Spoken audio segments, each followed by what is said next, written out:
मौका देखिए वो चौका मारले एमती कौन पे कहूँ आपण मैंने वीडियो देखो निहती जानपारे। सांगने नमस्कार जय जगन्नाथ। आज ये बुधवार थिला सकाळु मम्मीर कॉल आसिला आज किछि रोसे करने तरकारीटा मु पठेइबी। जेहेतु आज रोसे कामटा बंद कर दी जायतिला सेथले मो मनटा आज बहुत खुशी जायतिला किंतु मो मुंडरे तो खुराबाती कथा चलीथिला। जेहेतु आज सकाळु मम्मी कहि दैछि तरकारीटे पठेइबो काले भी गुरुवार अछि सेथले आज बुधवार सकाळ सकाळु मु मोर सब घर पोछा पोछि झाड़ा झड़ी काम सारि देछि। सेथबे तो कहथिले संग माने आज मु मौका देखि चौका मारिछि। रोसे घरे पोछा पोछि घर झाड़ा झड़ी काम सारिला परे बो आज मुग चुरुथिले तो सेठी मुग मुटे टेकी नेकी थोइ देइथिली।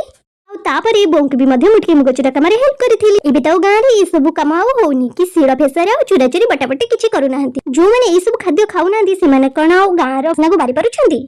आ भितरे दीपरर खाइबा टाइम हो जाइथिला आ मो दी भौणी का हाथ रे मम्मी खाइबा को देई पठे देइथिला। खाली से माछ तरकारी देइनी ता से तम समस्तंगा पई बादाम लड्डू चूड़ा भजा मध्य देइछि। एते दिन पर मम्मी हाथ रंधा तरकारी पत्र खाइके मते तो बहुत खुशी लागिछि। किंतु आपण माने की वीडियो देखियो सब्सक्राइब करनांती बोली मो मनटा टिके दुखाई जाउछि। प्लीज सब्सक्राइब नियत करंतु।